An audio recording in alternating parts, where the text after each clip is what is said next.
मुअज़्ज़िज़ हाज़रीन इकराम, बुज़ुर्गान कौम और मिल्लत, मेरी इज़्ज़तदार माँ और बहनों, मेरे गयूर नौजवान साथियों, शहनशीन व मंच पर तशरीफ़ फरमा व बैठे हुए तमाम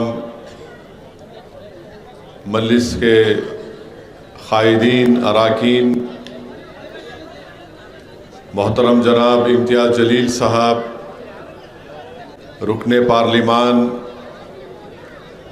वो उम्मीदवार औरंगाबाद, वो सदर महाराष्ट्र मजलिस इत्तेहादुल मुस्लिमीन, मोहतरम जनाब मौलाना महफूजुर रहमान साहब, जनाब नासिर सिद्दीकी साहब, फ़िरोज़ खां साहब, आरिफ हुसैनी साहब, अयूब जागीरदार साहब, कुनाल साहब, अज्जू भाई साहब, इरशाद हाजी साहब, फ़ातिमा फ़िरदौस, खिज़र पटेल साहब और पूना से तशरीफ़ लाए मोहतरम जनाब अनीस साहब, अज़ीज़ान मिल्लत, मैं आपके दरमियान में खड़े होकर अपनी बात रखते हुए बड़ा फ़ख्र और ख़ुशी महसूस करता हूँ कि मैं उस सरज़मीन के गयूर अवाम के दरमियान में खड़े होकर अपनी बात को कर रहा हूँ, जिन्होंने 2019 में औरंगाबाद की इस तारीख़ी सरज़मीन से मजलिस इत्तेहादुल मुस्लिमीन के उम्मीदवार मोहतरम इम्तियाज़ जलील साहब को अपना रुकने पार्लिमान मुंतखब किया और मजलिस इत्तेहादुल मुस्लिमीन को दूसरा रुकने पार्लिमान अगर कहीं से मिला, कामयाबी मिली तो औरंगाबाद की सरज़मीन की आवाम के बदौलत मिली। मैं आपका हमेशा शुक्रगुज़ार रहूँगा। मेरे पास अल्फाज नहीं है कि मैं कैसे अपने रब्ब करीम का शुक्र अदा करूँ, और शायद मैं हर सांस में भी उसका शुक्र अदा करूँ तो कम पड़ जाएगा।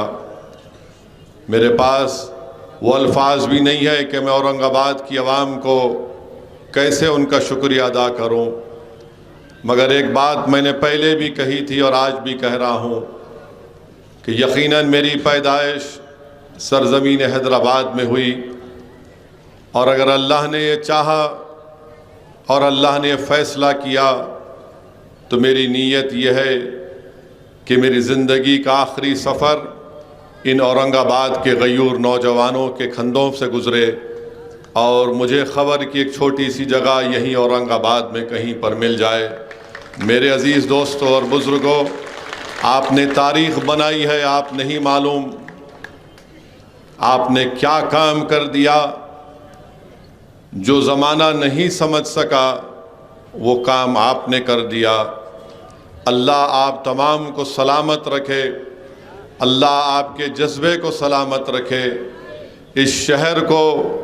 इस शहर में बसने वाले तमाम आवाम को अल्लाह नज़र बद से बचा कर रखे। अल्लाह यहाँ के बच्चों की मासूमियत को बरकरार रखे, और मैं अल्लाह से ही दुआ करता हूँ कि आपका जज्बा हमेशा सलामत रहे, क्योंकि यही जज्बा था, यही दीवानगी थी, आपका इरादा था कि आपने अपने मंजिल मकसूद को पा लिया। ज़माना पुकार पुकार कर कह रहा था कि इम्तियाज़ जलील कामयाब नहीं होगा। बड़े बड़े अक्लमंद लोग, तज्ज़िया निगार, सियासी एक्सपर्ट, एनालिस्ट ये कह रहे थे ये जज्बाती लोग हैं, ये सिर्फ नारे लगाते हैं मगर कामयाबी इनके क़दम को नहीं चूमेगी। मगर अक्लमंद लोग जो ये लिख रहे थे, तज्ज़िया निगार जो ये बोल रहे थे, वो हरगिज़ इंसानों की तारीख़ से वाकिफ़ नहीं है। वही कौम को अपनी कामयाबी मिलती है, वही कौम मंजिल मकसूद को पा लेती है। अक्लमंदों को कामयाबी नहीं मिलती। तारीख़ बताती है कि ज़िद्दी और दीवाने लोगों को कामयाबी मिल जाती है। और औरंगाबाद की सरज़मीन पर बसने वाले लोग ना सिर्फ ज़िद्दी हैं बल्कि वो अपनी मंजिल मकसूद को पाने वाले लोग हैं।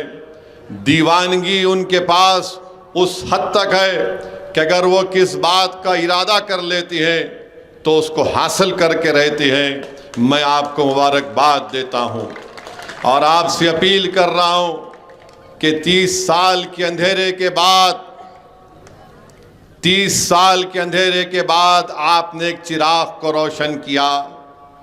मेरे भाई, ये इम्तियाज़ जलील को आपने कामयाब नहीं किया, आपने 30 साल के अंधेरे को ख़त्म किया। आपने सिर्फ औरंगाबाद के अंधेरे को ख़त्म नहीं किया, आपने महाराष्ट्र के उस 30 साल के अंधेरे को ख़त्म किया। आपने एक चिराग नहीं जलाया बल्कि आपने लाखों चिरागों को जलाया।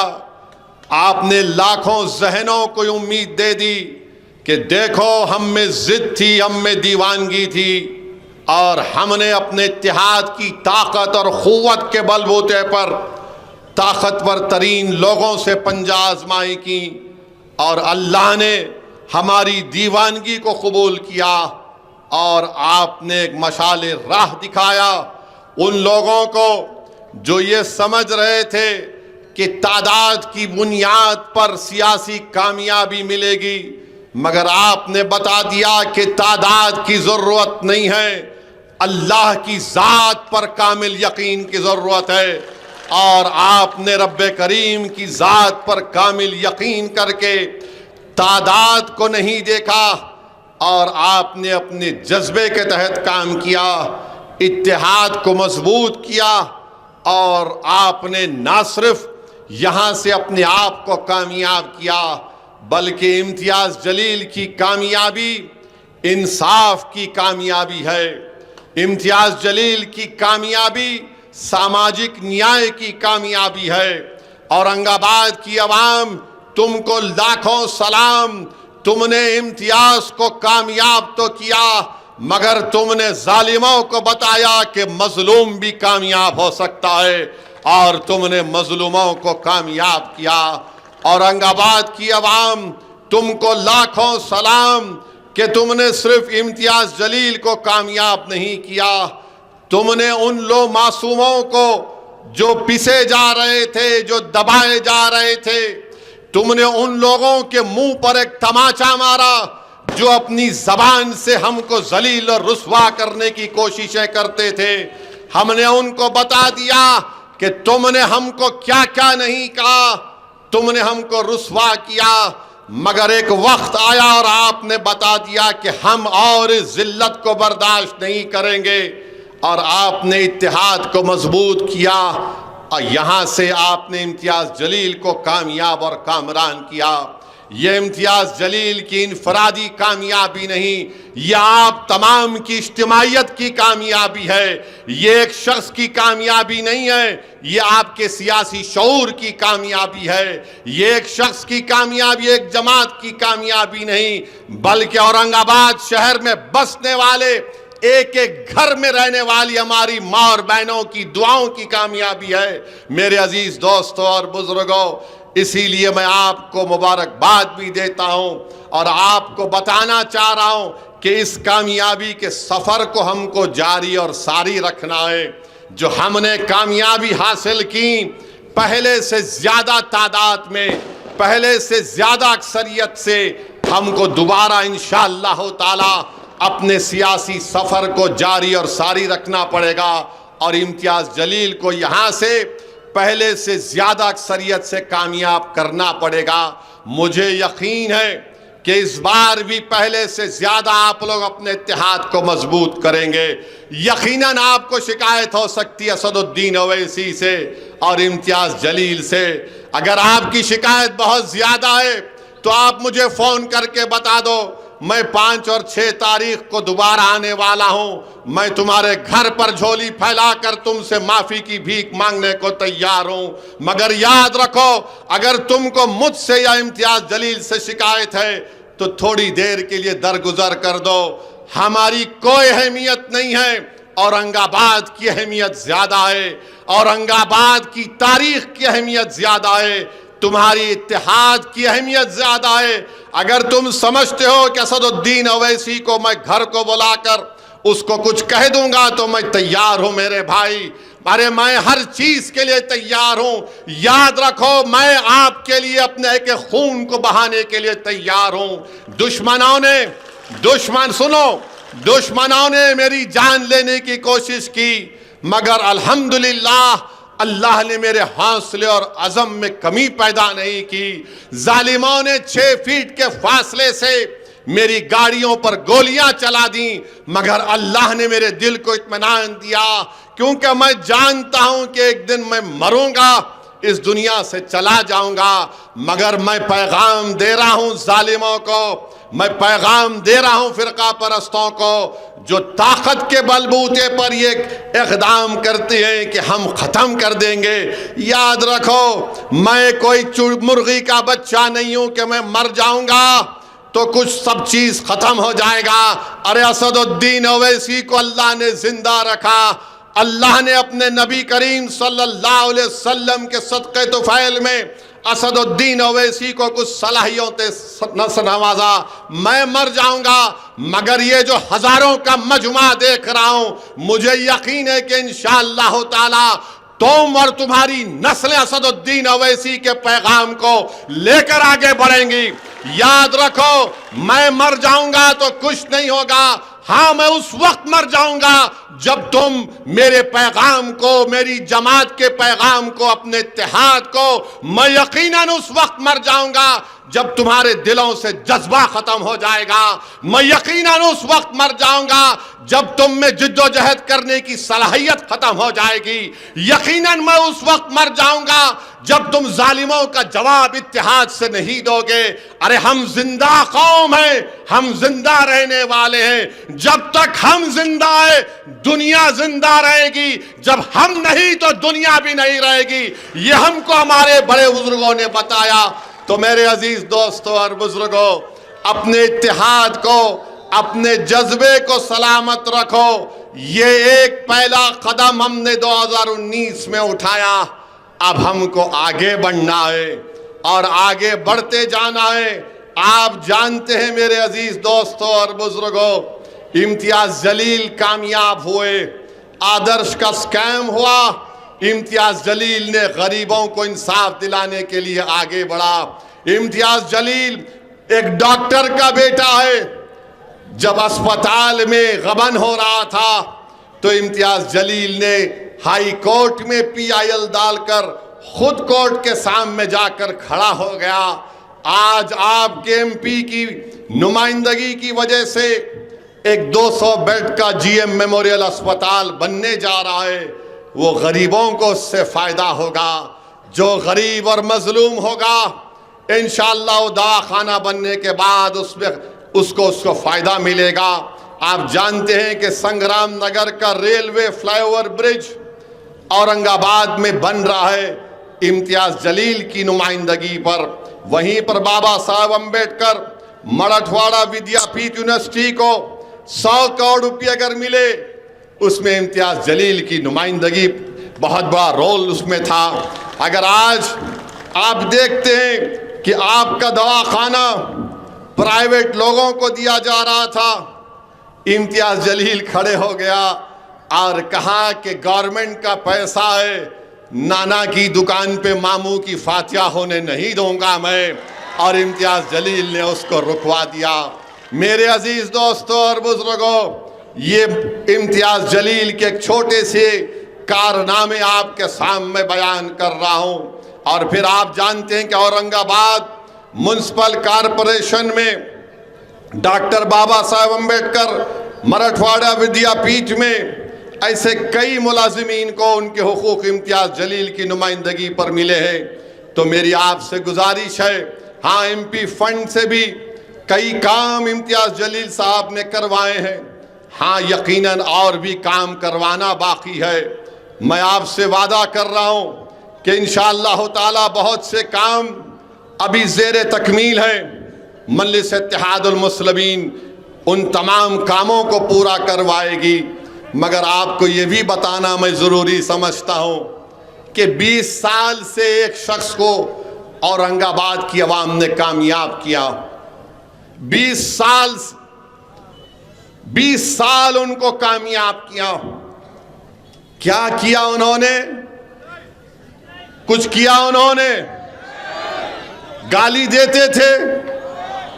गाली देता था नहीं देता था? तौहीन करता था नहीं करता था? 20 साल औरंगाबाद की आवाम ने उनको मौका दिया। और क्या करते थे?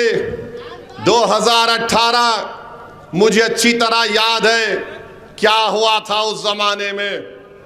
कौन कर रहा था वो गड़बड़? कौन दंगा फैलाने की कोशिश कर रहा था? 20 साल मौका मिला। अरे 20 साल में तो बच्चा जवान होकर शादी भी कर लेता, मगर ये 20 साल में औरंगाबाद को पीछे लेकर चले गए। सिर्फ नफरत नफरत नफरत की बातें की, दिलों को तोड़ने की बातें की, नफरत को फैलाने का काम किया। और आज आकर कह रहे हैं मेरा आखिरी इलेक्शन है। अरे तेरा आखिरी इलेक्शन 2019 था, तेरा दी एंड हो चुका है। अब तेरा कोई इलेक्शन नहीं होने वाला इंशाअल्लाह ताला। अब आप जवाब दीजिए, 2019 में उसका आखिरी इलेक्शन हुआ नहीं हुआ? 2019 में उसका आखिरी इलेक्शन हुआ नहीं हुआ? अब किसका इलेक्शन होगा? किसका इलेक्शन होगा? आवाज इतनी आनी चाहिए कि शिंदे भी हिल जाए, फडणवीस भी उठ जाए और मोदी दिल्ली में जाग जाए। इलेक्शन किसका होगा? नहीं, जोर से लगाओ, इलेक्शन किसका होगा? गलत बोल रहे हैं। इलेक्शन आपका होगा, इलेक्शन तुम्हारे इत्तेहाद का होगा, इलेक्शन तुम्हारे सियासी शऊर का होगा, इलेक्शन जालिमों को खत्म करने के लिए होगा। तो अब बोलो, इलेक्शन किसका होगा? इलेक्शन इत्तेहाद का होगा। ये होगा इलेक्शन। अब इलेक्शन होगा इंशाअल्लाह ताला। अब 20 साल से क्या बोलते थे नो? क्या बोलते थे नो? खान खान। अब इनका निशान क्या है? ज्यादा फेंकम फाक करे तो ऐसी होता है, कुदरत का निजाम है। हर इलेक्शन में खान बान तो कुदरत भी बोली अब ले, चले गया, सब चले गया। मशाल इनके हाथ में आ गया।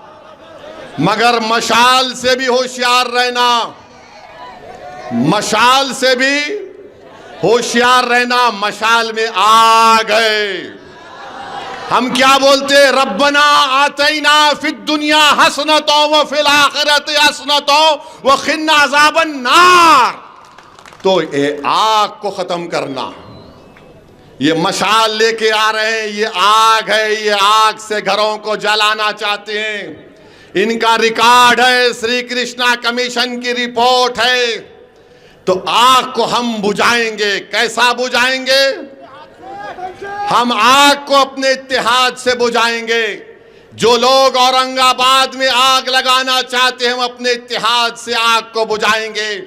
जो लोग आग लेकर आ रहे हैं, इंशाअल्लाह ताला हम रात के अंधेरे में उठकर अल्लाह के खौफ और उम्मीद में अपनी आंख से आंसू बहाएंगे और अहले दिल की आंसुओं से अल्लाह इन जालिमों की आग को खंडक में तब्दील कर देगा इंशाअल्लाह ताला। तो ये मशाल लेकर नहीं आ रहे हैं, ये आग लेकर आ रहे हैं। आप याद रखिए। और ये बोलता है ये शख्स कि हम इतने 1000 करोड़ रुपये ले लिए। अरे जरा तो शर्म रखो। तुम्हारी जिंदगी शुरू हुई बीजेपी में, तुम बीजेपी के साथ इलेक्शन जीते। अरे तुम तो वो हो, अगर कल मोदी तुम्हारे को देख के खाली मुस्कुराया तो तुम औरंगाबाद को बेचने तैयार हो जाओगे। अगर मोदी तुम्हारे तरफ देखा खाली मुस्कुरा के, कैसा है तू, और सर ले लो औरंगाबाद, हाय तेरी मुस्कुराहट पे सब कुर्बान। ये तो वो है। मगर एक काम तो आपने किया, मैं आपको मुबारकबाद देता हूं। आपने इस शख्स को मजबूर कर दिया बोलने के लिए। क्या? अब जब एरिया में आ रहा है, ए मुसलमान, ए भाई, ए सिख ईसाई, सब भाई भाई, 20 साल तक लड़ाते थे, मगर औरंगाबाद की आवाम ने जमहूरी तरीके से शिकस्त देकर इनको भी इम्तियाज जलील के नक्शे कदम पर चलने पर मजबूर कर दिया। मैं आपका शुक्रिया अदा करता हूं कि आपने इस शख्स को ये कहने पर मजबूर कर दिया कि सेकुलरिज्म जिंदाबाद, सेकुलरिज्म जिंदाबाद। आपने इस शख्स को कहने पर मजबूर कर दिया कि हिंदू, मुसलमान, सिख, ईसाई, दलित सब लोगों के मिलकर रहना चाहिए। मगर याद रखिए, 20 साल क्या क्या आप और हमने, हमारे बुजुर्गों ने नहीं सहा। और एक अहम बात मैं आपको अर्ज करना चाह रहा हूं। इम्तियाज जलील ने कहा कि 30 साल के अंधेरे के बाद आपके इत्तेहाद ने और सियासी शऊर ने हमको कामयाबी दिलाई। आपने महाराष्ट्र में अपनी एक सियासी क़यादत को खड़ा कर दिया। आपने अपने इत्तेहाद और सियासी शऊर की बुनियाद पर अब ये लोग मुकाबले के लिए आ रहे हैं। 2 शिवसेना, 2 राष्ट्रवादी, 1 बीजेपी एंड हाफ कांग्रेस। ये पूरे आ रहे हैं इम्तियाज जलील की कामयाबी को रोकने के लिए। मगर मुझे यकीन है कि 2 शिवसेना, 2 राष्ट्रवादी, 1 BJP and half Congress, Aurangabad की आवाम एक नान कालिया खा के ठहर गए तो पूरे के पूरे गायब इंशाअल्लाह ताला। मुझे यकीन है, भरोसा है आपके इत्तेहाद पर। मगर मेरे भाई आप देखो, एक मर्द से मुकाबला करने के लिए दो शिवसेना, 2 राष्ट्रवादी, 1 बीजेपी और हाफ कांग्रेस, 5.5 लोग मिलकर इम्तियाज जलील से मुकाबला करने के लिए आ रहे हैं। वो ये गलत समझ रहे हैं कि इम्तियाज जलील अकेला है। इम्तियाज जलील के साथ लाखों की तादाद में औरंगाबाद की आवाम है। इम्तियाज जलील अकेला नहीं, इम्तियाज जलील के साथ लाखों की तादाद में मुसलमान है, लाखों की तादाद में दलित है, आदिवासी है, और हमारे दंगर समाज के लोग हैं, वंजारा समाज के लोग हैं। लाखों की तादाद में वो औरंगाबाद की आवाम है जो औरंगाबाद में अमन को पसंद करती है। लाखों की तादाद में वो आवाम है जो औरंगाबाद में गुंडागर्दी को पसंद नहीं करती है। तो आ जाओ, कितने आते आ जाओ, 5.5 नहीं बल्कि कितना लश्कर लाते ला लो, इंशाअल्लाह ताला कामयाबी यकीनी है। क्योंकि एक बार जब सियासी शऊर बेदार हो जाता है तो आप उस सियासी शऊर को ख़त्म नहीं कर पाएंगे। इम्तियाज जलील ने अपने 5 साल के वक्फे में एक बयान मुझे दिखा दो कि इम्तियाज जलील ने किसी का दिल तोड़ने वाली बात की। एक बयान दिखा दो कि इम्तियाज जलील ने किसी समुदाय के खिलाफ कुछ बात कही। अरे एक बयान दिखा दो कि इम्तियाज जलील ने नफरतों की दीवारों को इजाफा किया। यकीनन इम्तियाज जलील मुसलमान है, हम फक्र से कहते हैं मुसलमान है, मगर मुसलमान नफरतों को नहीं फैलाता। मुसलमान अरहमर राहिमीन का बंदा है। हम मोहब्बत को आम करने वाले हैं, रहम करने वाले हैं। आप बताइए, ये क्या क्या नहीं बोलते हैं, क्या क्या नहीं बोलते हैं। अखबार में लिखते हैं, अपने शिवसेना के अखबार में लिखा कि असदुद्दीन और इम्तियाज जलील के वोट डालने के हक को छीन लिया जाए। बाप की जागीर है, वोट का इख्तियार छीन लेंगे। मगर जहन मालूम हो रहा। अब दूसरी बात, ये जो 20 साल से नाकारा एमपी था, जिसका आखिरी इलेक्शन हो चुका है, जिसका दी एंड हो चुका है, उसकी पार्टी ने CAA का कानून आया तो मोदी का साथ दिया नहीं दिया? दिया नहीं दिया? ट्रिपल तलाक का कानून बनते वक्त साथ दिए नहीं दिए मोदी का? UAPA का कानून जब बन रहा था तो साथ दिए नहीं दिए? बताओ। अब कैसा आ रहे प्यारे, CAA का कानून बन गया, और अगर कोई औरंगाबाद के म्युनिसिपल कॉरपोरेशन में कहेगा कि नासिर सिद्दीकी के नाम के आगे मुझे ऑब्जेक्शन है, तो नासिर सिद्दीकी को अपनी शहरियत सिटीजनशिप साबित करना पड़ेगा, और नासिर सिद्दीकी से कहा जाएगा, नासिर सिद्दीकी तुम अपने दादा का बर्थ सर्टिफिकेट लेकर आओ। CAA NPR NRC के साथ मिलकर देखना चाहिए। ये एक साजिश रची जा रही है भारत में गरीबों को, दलितों को, आदिवासियों को, अल्पसंख्यक समाज, मुसलमानों को स्टेटलेस बनाने के लिए। आज ये लाख कह ले पार्लियामेंट में, अमित शाह से मैं पूछा था, बताओ तुम NPR NRC करोगे नहीं करोगे? तो अमित शाह ने कहा कि ओवैसी जी निश्चिंत रहिए, NPR NRC होगा। बताइए, CAA का कानून ये लोग लागू करेंगे। और कौन था पार्लियामेंट में? लोग बोलते 540 की पार्लियामेंट है, ये क्या कर लेंगे? दो दीवाने 540 पर भारी पड़ गए थे।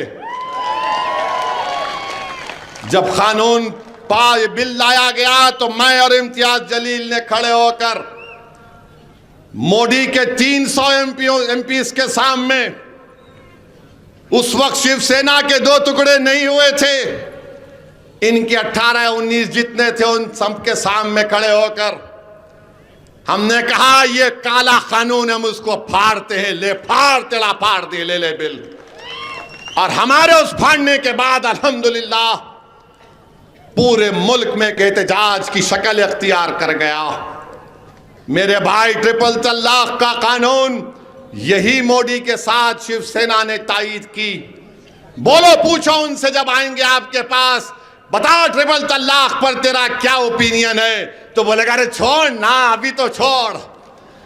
तो आप उसको बोलिए तूने ट्रिपल तलाक में सपोर्ट किया, अब मोदी को भी तलाक, तेरे को भी तलाक, अब सबको तलाक।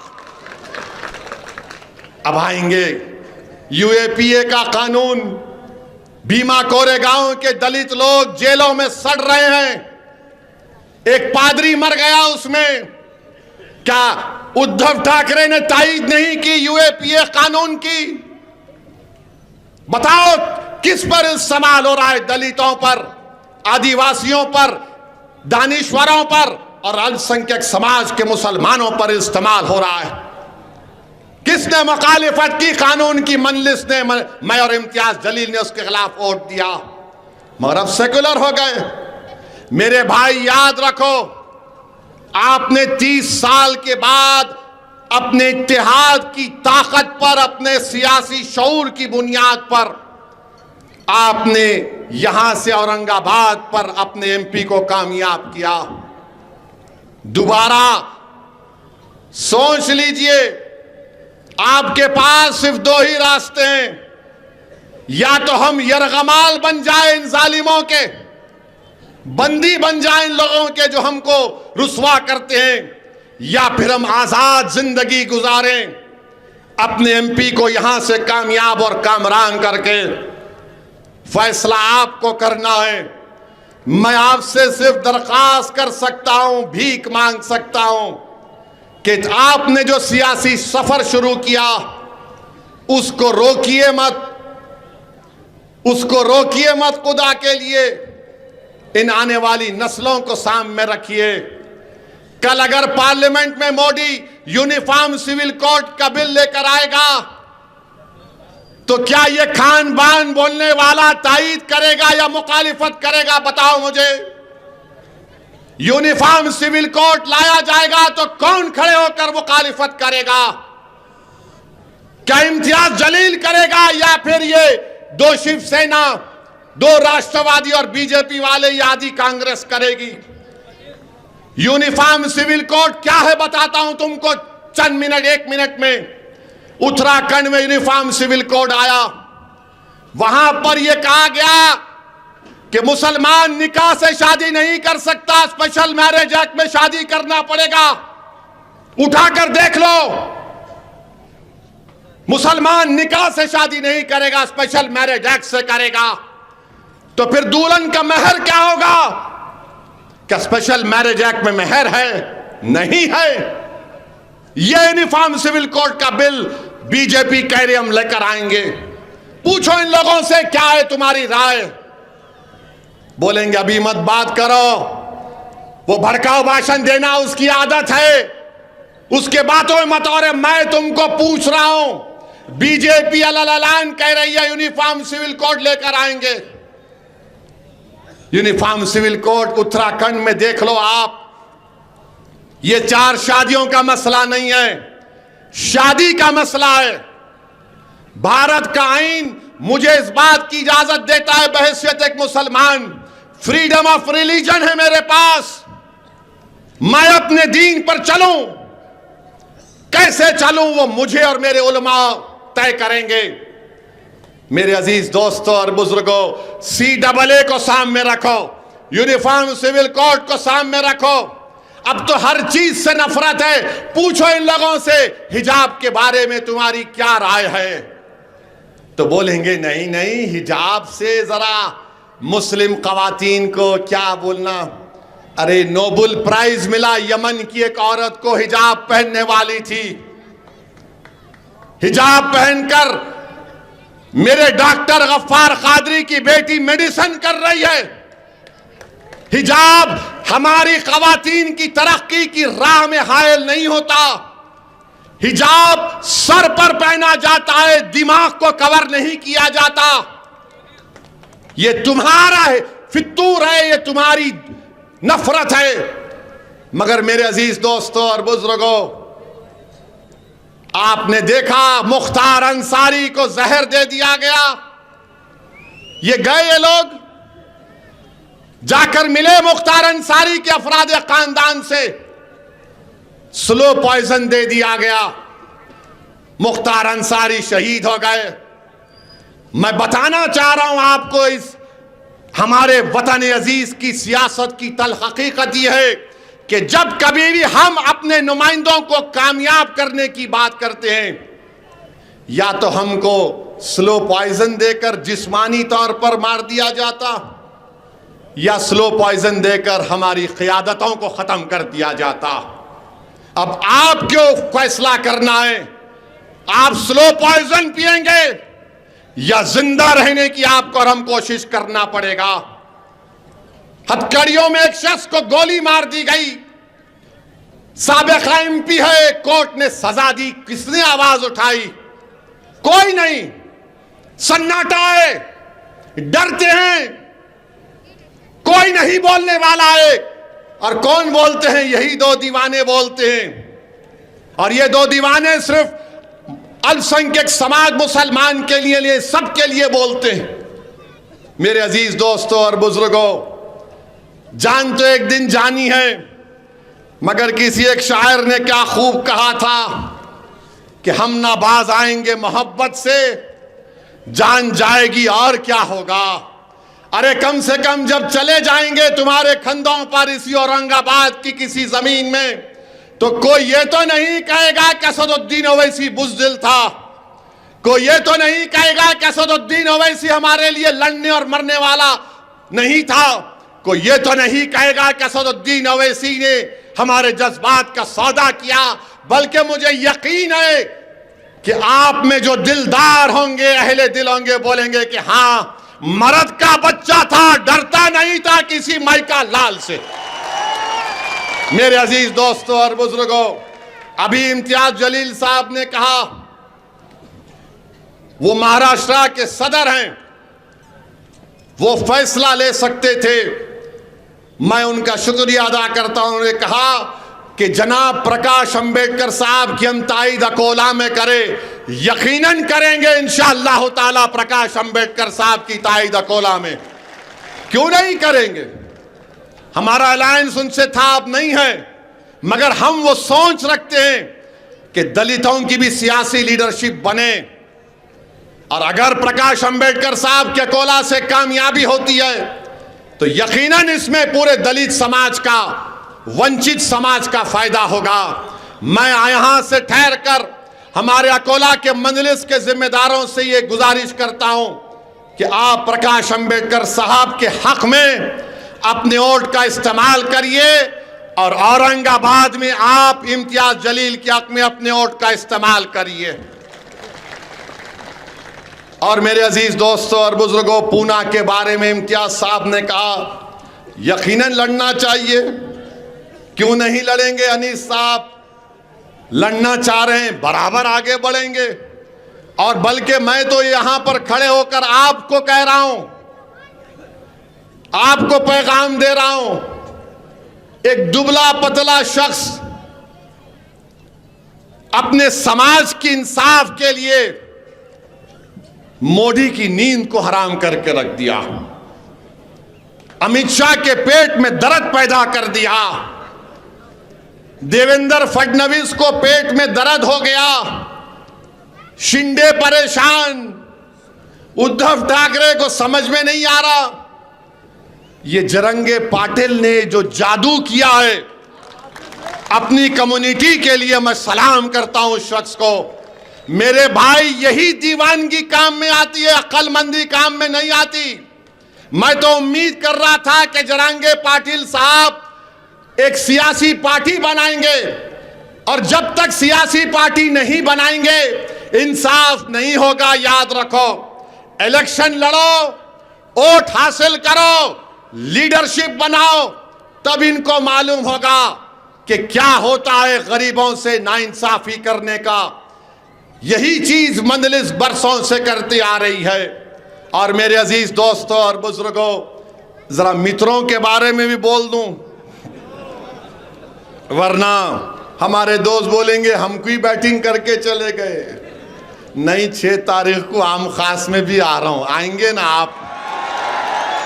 आएंगे ना? You will come? Very good, बराबर आएंगे इंशाअल्लाह ताला। और अल्लाह जब तक मुझे जिंदा रखेगा मैं आऊंगा और आपको तंग करते रहूंगा इंशाअल्लाह ताला। बल्कि मैं हमारे मुखालिफिन से भी अपील कर रहा हूं, खुदा के लिए गलती मत करो मेरे दोस्त, मेरे भाई, गलती मत करो। तुम नहीं जानते इस औरंगाबाद की आवाम के जज्बात को, कि कितनी मेहनतों से जोड़ जोड़ के उन्होंने इस इत्तेहाद के इस घर को पैदा किया। अगर तुम खड़े हो जाओगे, तुम अगर दुश्मनों के हाथों में खिलौना बन जाओगे, नुकसान किसका होगा मेरे भाई? नुकसान इस आने वाली नस्लों का होगा, फायदा जालिमों का होगा।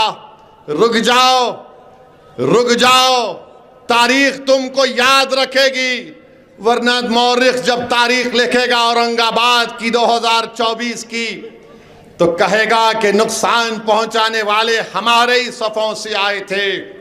करबला के मैदान में इमाम हुसैन और आले रसूल को शहीद करने वाले कौन? मुसलमान। टीपू सुल्तान से गद्दारी करने वाले कौन? मुसलमान। सिराजुद्दौला को धोखा देने वाले कौन? तो आप उन लोगों में अपना नाम मत लिखाओ। अगर तुम समझते कि हमसे कोई गलती हुई तो बोलो मेरे को, मैं तुम्हारे घर को आने को तैयार हूं। मगर इसके इत्तेहाद के लिए तुम जालिमों के हाथ में खिलौना मत बनो। मैं तुम्हारे लिए भी दुआ करता हूं और करता रहूंगा।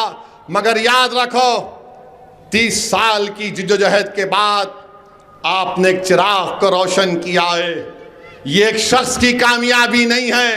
अरे इम्तियाज और हम एक दिन मर जाएंगे मेरे भाई, इस जमीन की ग़िज़ा हम बन जाएंगे। मगर आपका इत्तेहाद तो सुबह क़यामत तक कायम रहना चाहिए। और अब आखिरी में देश के वज़ीर आज़म, उनका बेरोजगारी की बात निकली। नौजवान बेरोजगार है भारत में, तड़प रहा है, तो उनके एक एमपी आजमगढ़ के बोल दिए, पूछा गया बेरोजगारी के लिए क्या किया, तो बोले क्या करेंगे मोदी जी, क्या करेंगे मोदी जी। जर्नलिस्ट बोला है क्या बोल रहा है इन्हें, तो वो जान दो, वो तो सबको मालूम। अब वो नहीं बोल सकता, उन्होंने बोले सो दिखता है नान खलिया असर कर रहा है। हाँ मालूम मेरे को, मैं नहीं खाया शायद इसलिए, खैर कभी है, जा रहे यहां से। अब उनसे पूछा गया तो उन्होंने बोले देखो मोदी जी ने कोशिश कर ली और बड़ा काम किया, योगी जी ने की क्या किया, वो बच्चे नहीं पैदा किए। अब आप बताइए, हम उनके फैसले का एहतराम करते, भाई उनका इख्तियार है, राइट टू प्राइवेसी है, मगर जो बच्चे पैदा करे उन्होंने क्या करना। उन्होंने बोल रहे नहीं तुम बच्चे नहीं पैदा करना था। अच्छा फिर अगर मेरे दिल में दिमाग में सवाल पैदा, मैं वहां रहता तो उससे पूछता हेलो सर आप कैसा पैदा हुए, how did you come in to this world, कैसे आए तुम, ऐसा है आम फाट, या कोई आसमान से तुम्हारा कुछ छोड़ दिया, क्या है ये। मोदी जी बोलते ना खाऊंगा ना खाने दूंगा, बोलते ना। इलेक्ट्रल बॉन्ड में 8,000 करोड़ रुपए मिले मोदी जी को, 8,000 करोड़, माने मोटे मोटे सेठा इनको पैसे दिए, इन्हों बिक गए। राष्ट्रवादी को पैसे मिले, शिवसेना को मिले, इसको खान बान को मिले। एक बीफ कंपनी अलाना, उन्होंने 10 करोड़ रुपये मोदी जी को दिए, 1.5 करोड़ खान बान को दिए। और दुकान किसकी बंद हो रही, कुरैशी की और कथिक भाइयों की। मोदी जी क्या खा रहे आप नहीं मालूम।